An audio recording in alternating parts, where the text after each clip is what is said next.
World Health Day, stakeholders call for collaborative efforts to achieve effective health care delivery. Nigeria Security and Civil Defense Corps arrests 6 suspects in connection with rail tracks vandalism. Plateau government receives National Board for Technical Education accreditation team restates commitment to quality education. We're glad you could join us on Panorama today in Jos. I am Mary Replong Domtur.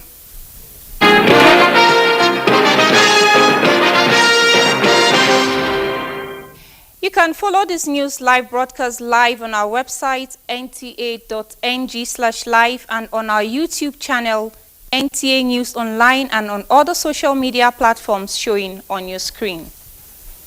The Nigerian Electricity Regulatory Commission has directed all electricity distribution companies to ensure that only the approved Band A feeders listed in their April 2024 supplementary orders are maintained as Band A for the purpose of vending to prepaid customers and billing for postpaid customers on their networks.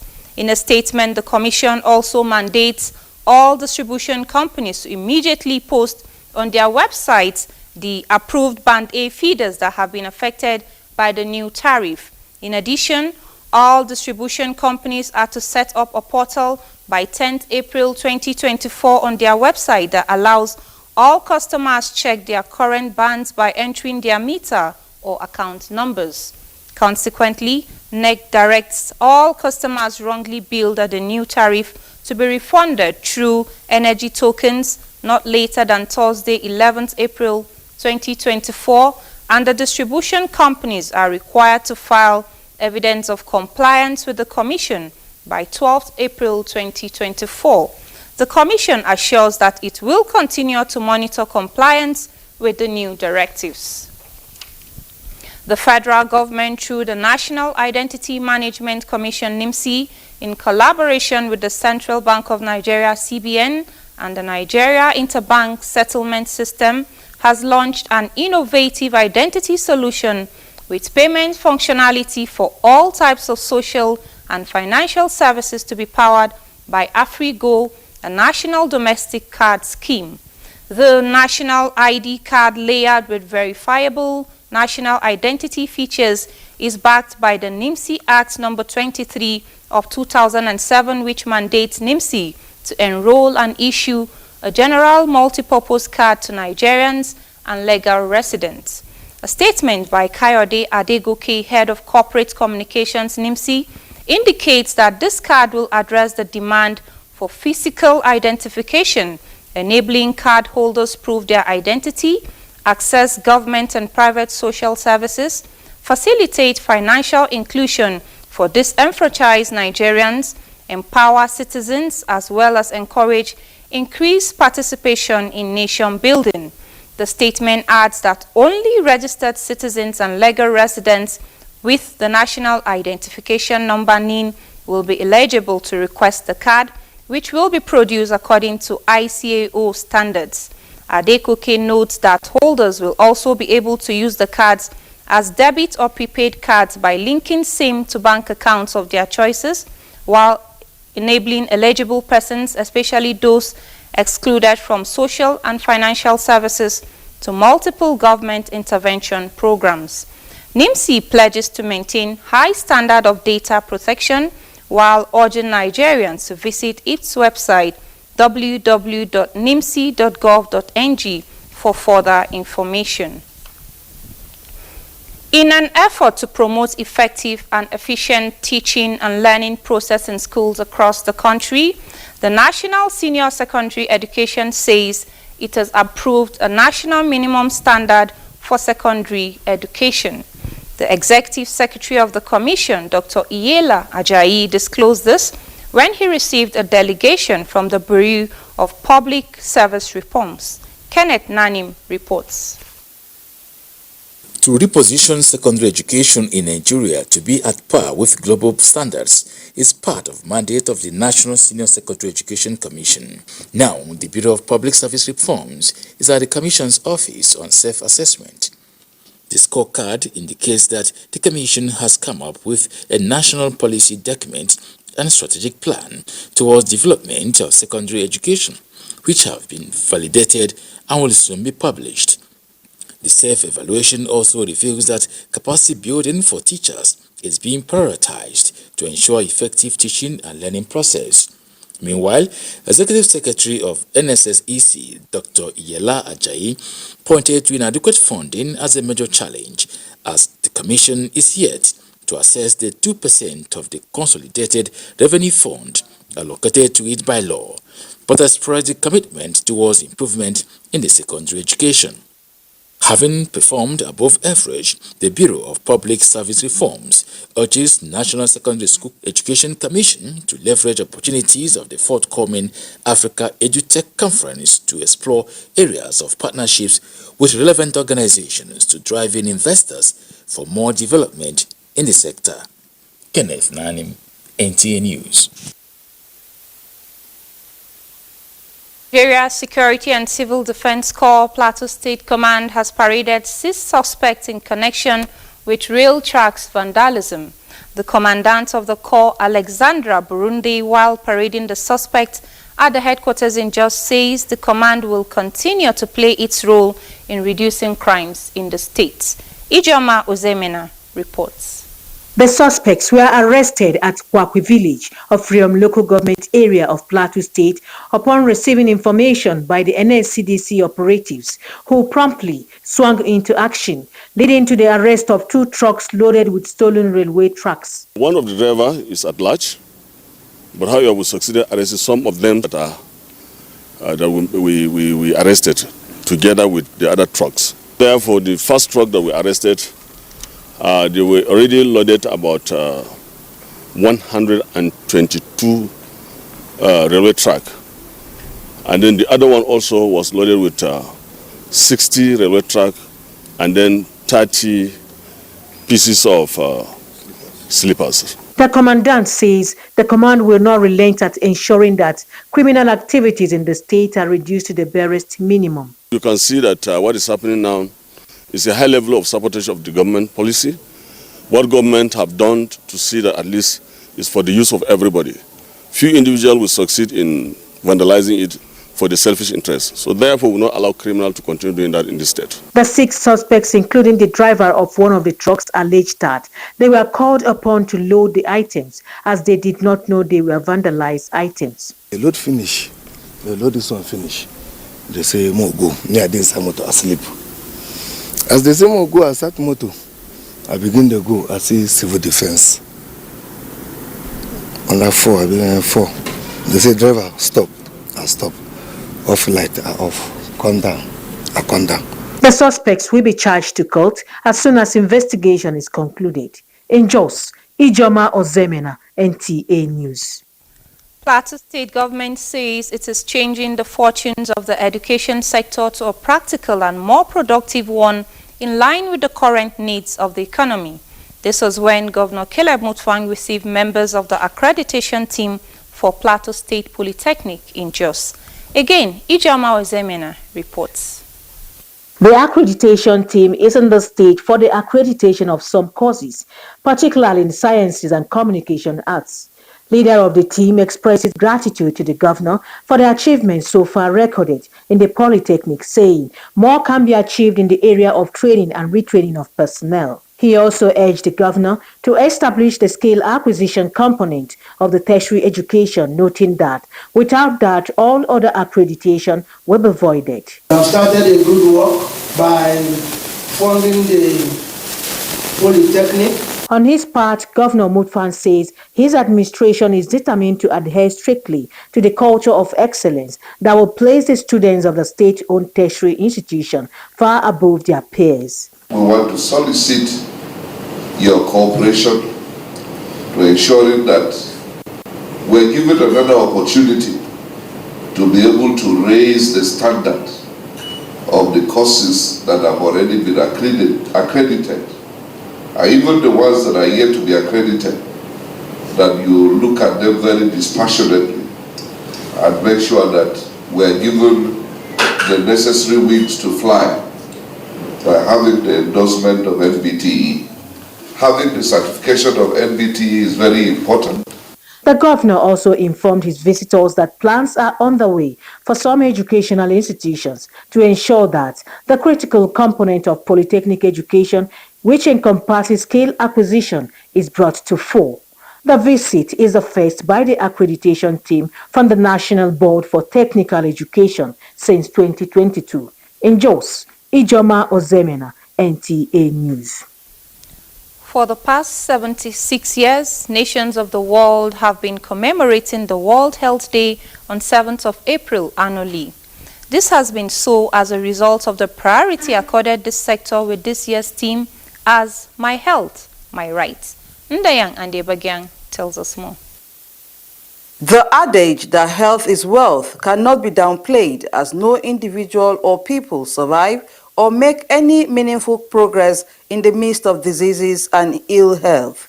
Nigeria is not left out in the quest to ensure that its people have access to basic facilities to enhance their well-being. This year's theme, My Health, My Right, is therefore a wake-up call for everyone to take proactive measures towards wellness. You have a right to seek appropriate health care at the right time, promptly, and not when things are going out of hand.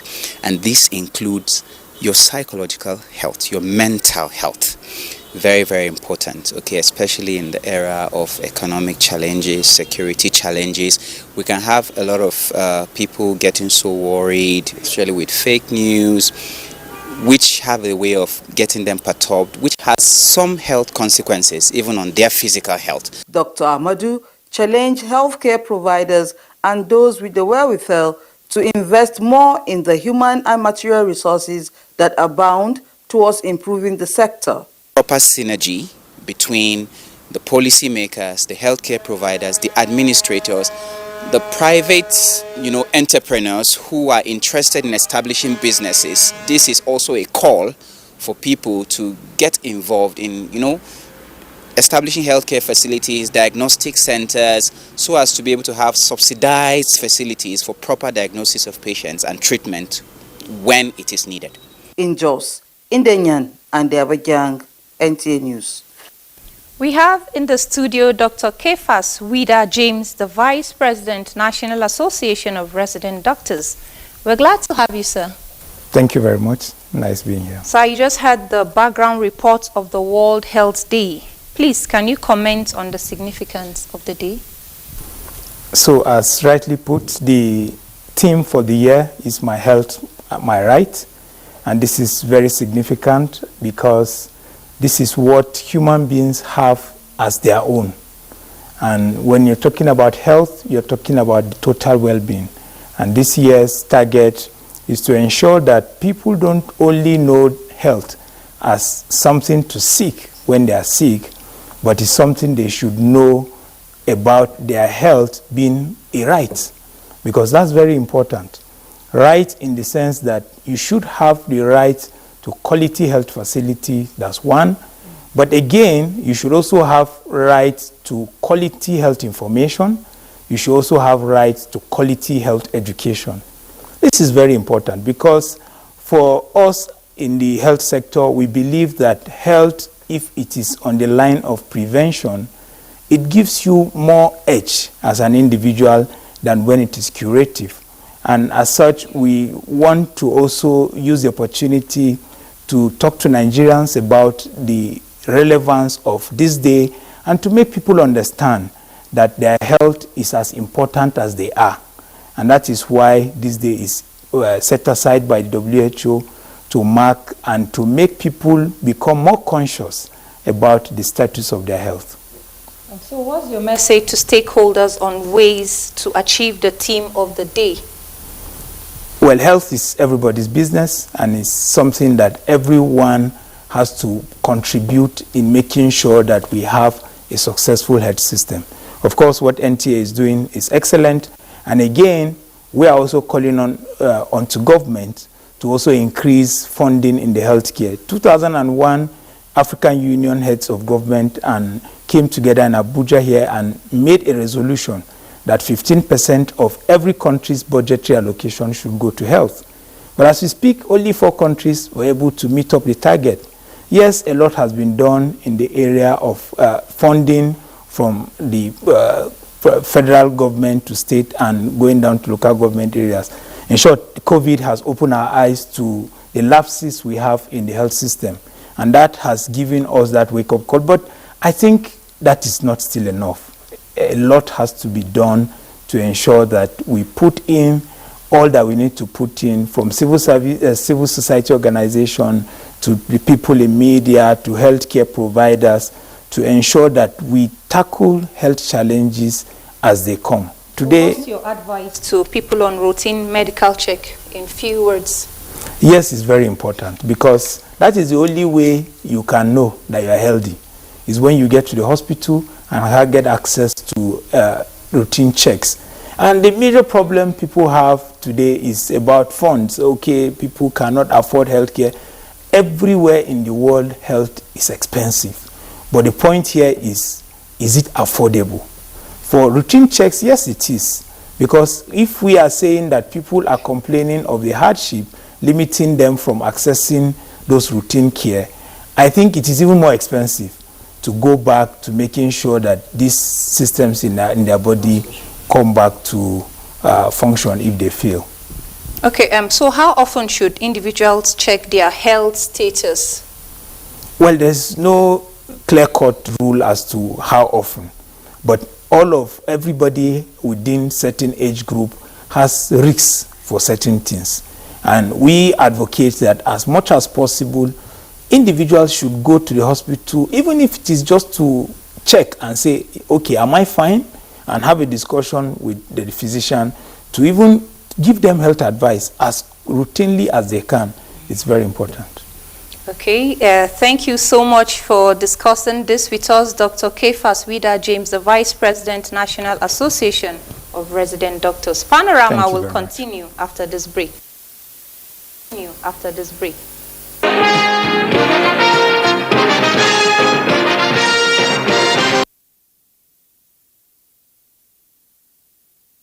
Furtherance of the federal government's commitment to ensuring food sufficiency in the country, the University of Jos Center of Excellence in Food Security has acquired 100 hectares of land for the cultivation of different agricultural produce. Vice Chancellor of the University, Professor Tanko Ishaya, stated this while receiving an evaluation team from the Tertiary Education Trust Fund, TED Fund. Ndayang and Debagyang reports. The University of Jos TED Fund Center of Excellence in Food Security is one of the 6 universities selected for the first phase of the program to drive research and innovations towards boosting agricultural practices and ensuring food security. In this light, the evaluation team is visiting the institution to ascertain the level of progress being made with the first tranche of funds released to it by TED Fund. The team is emphatic that with proper utilization of the funds, more progress will be made on food security. Looking at your operations, we want to be able to recommend to TED Fund other areas of intervention where you need to have some more interventions to be able to excel in what you are doing. Overall, the goal is to make sure that we come up with very good deliverables. Those deliverables in terms of publications, in terms of products that we hit the market or it's already hitting the market, innovations, patents, anything that will come up to drive the Nigerian economy in the area that you've been allocated, that is in the area of food security. Vice Chancellor of the University of Jos, Professor Tanko Ishaya, represented, appreciates TED Fund for choosing the institution for the project, assuring that the center is living up to its mandate of leading an agricultural research that will ensure food security in the nation. Land have been got is good for rice farming, is good for cassava, is good for yams, for so many things. Evaluators, objectively, we grow through peer assessment and objective evaluation. So it's for us to develop ourselves. The team is expected to pay assessment visits to the center in Jos. Indenyan and the Abagyang, NTA News. Governor Caleb Mutfwang has charged the 9 newly inaugurated members of the Plateau State House of Assembly to work as a team, collaborate with other arms of government to promote the interests of the people of the state. The governor gave the charge while receiving the 9 members at the government house just. Indayang and Debagyang reports. The Speaker of the State Assembly, Gabriel Dewan, introduced the 9 members who have been sworn in, describing them as those who have met all the criteria to be sworn into the 10th Assembly. He explained that the House has elected principal officers to occupy various positions that were vacant before now. Governor Mutfwang congratulated the new members as he appealed to them to put aside political affiliations and concentrate on governance and quality legislation that will improve the standard of living of the people. I want to assure you that we will serve the interests of Plateau people. I assure you that we will collaborate with the House of Assembly. There are many things that need to be put right in our state, and it can only be done with an active, productive legislative house. And so we're going to ensure that we facilitate your training to enhance your capacity to make laws for the good governance of Plateau State. In Jos, Indenyan and the Abagyang, NTA News. Let's join our sports desk for sports updates.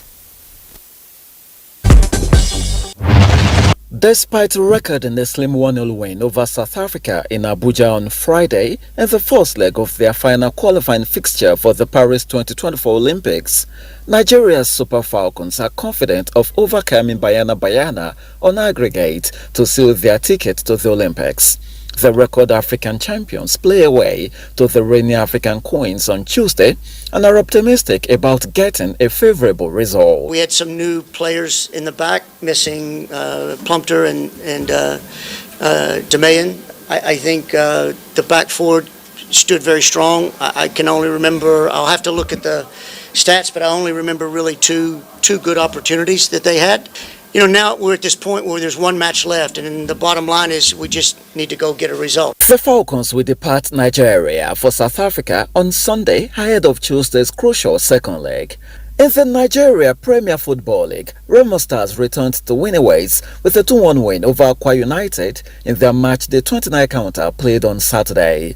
Plateau United were in no mood for play as they recorded a convincing 4-0 victory over Doma United.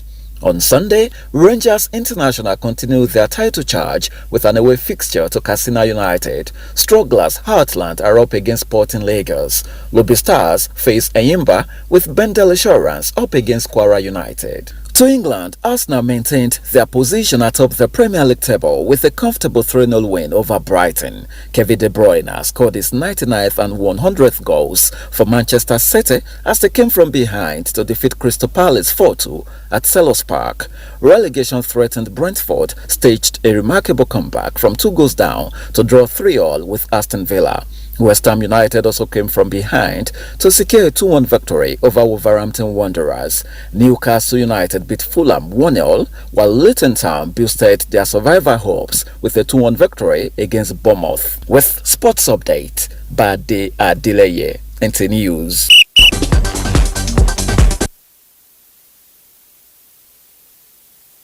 That has been Panorama today. Good afternoon.